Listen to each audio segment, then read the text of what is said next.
ada beberapa pekerjaan tambahan dan sambil menunggu peresmian kita lakukan penyempurnaan beberapa lokasi yang memang masih terjadi masih kurang sempurna ya kita sempurnakan, termasuk leveling yang masih ada berubah ya kita sempurnakan.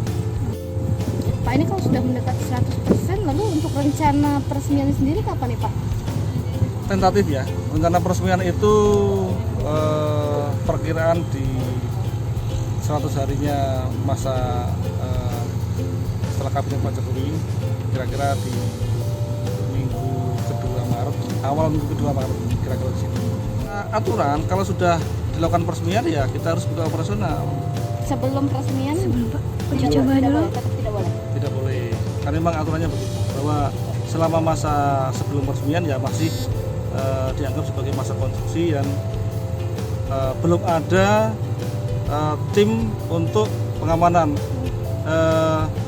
Tim patroli PJR belum lengkap, artinya belum ada polisi yang menjaga keamanan. Jadi kalau ada insiden sebagainya kita salah.